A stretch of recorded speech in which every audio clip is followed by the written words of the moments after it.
Stato, regioni, città metropolitane, province e comuni favoriscono l'autonoma iniziativa dei cittadini, singoli e associati, per lo svolgimento di attività di interesse generale sulla base del principio di sussidiarietà. Così recita l'articolo 118 della Costituzione italiana e da questo principio prende avvio il lavoro di LUCI, Laboratori Urbani per Comunità Inclusive.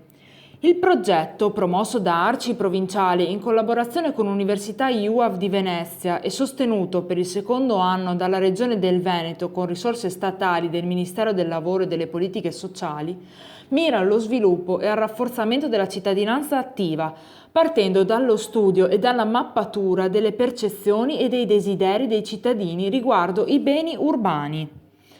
Attraverso questionari, strumenti web e linee guida per le amministrazioni comunali, spiega Giorgia Businaro, responsabile del progetto, LUCI vuole contribuire alla diffusione di pratiche di gestione e cura collettiva di spazi urbani che assumono particolare rilevanza per le comunità locali.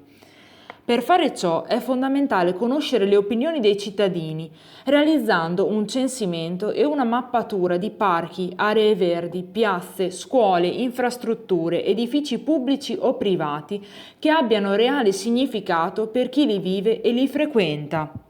Un primo importante risultato è stato ottenuto grazie ad un questionario online che ha raccolto le segnalazioni dei cittadini permettendo di realizzare la prima mappa dei beni comuni del Polesine.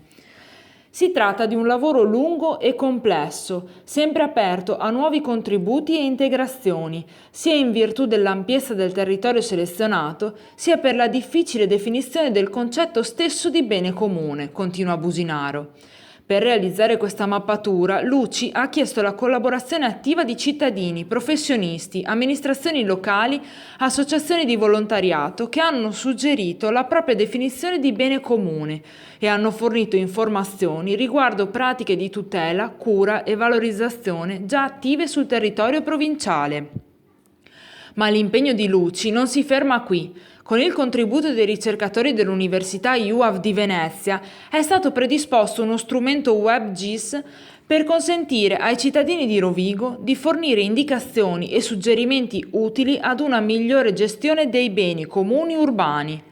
Per ciascuno degli ambiti selezionati, aree verdi, piazze, strade, edifici, attività, i cittadini potranno inserire foto e localizzazione, segnalare lo stato di conservazione, la frequenza e la tipologia di utilizzo, le proprie percezioni e, soprattutto, le proprie proposte di gestione e valorizzazione.